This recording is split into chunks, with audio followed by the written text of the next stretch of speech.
एक घने जंगल में नदी के किनारे एक बड़ा फलदार पेड़ था।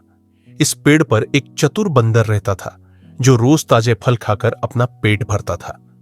नदी में रहने वाला एक मगरमच्छ जिसका नाम गोद था अक्सर बंदर से मिलने आता था और बंदर उसे भी फल खिलाता था। धीरे धीरे वे अच्छे दोस्त बन गए। लेकिन एक दिन मगरमच्छ की पत्नी ने उससे बंदर का दिल लाने की फरमाइश की। वह कहती थी, अगर बंदर इतने रसीले फल खाता है तो उसका दिल भी बहुत स्वादिष्ट होगा। मगरमच्छ अपनी पत्नी की बात सुनकर दुविधा में पड़ गया।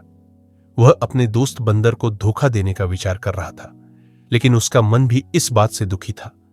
अगले दिन मगरमच्छ ने बंदर को अपनी पत्नी से मिलवाने का बहाना बनाकर नदी के पार आने के लिए आमंत्रित किया।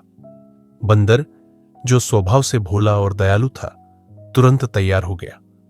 जैसे ही वे नदी के बीचों बीच पहुंचे, मगरमच्छ ने अपनी योजना का खुलासा किया। बंदर चौंक उठा, लेकिन उसने तुरंत अपनी बुद्धिमत्ता का इस्तेमाल किया। ओह, मैं तो अपना दिल पेड़ पर ही छोड़ आया, बंदर ने कहा। मुझे वापस पेड़ पर ले चलो ताकि मैं अपना दिल ला सकूं। मगरमच्छ, जो थोड़ा सीधा साधा था, बंदर की बातों में आ गया और उसे वापस पेड़ तक ले गया। जैसे ही वे पेड़ के पास पहुंचे, बंदर फुर्ती से पेड़ पर चढ़ गया और मगरमच्छ से बोला, तुम मेरे सच्चे दोस्त थे, लेकिन तुमने धोखा देने की कोशिश की। दिल तो हमेशा शरीर में ही होता है। यह बात मैंने तुम्हारे धोखे से बचने के लिए कही थी।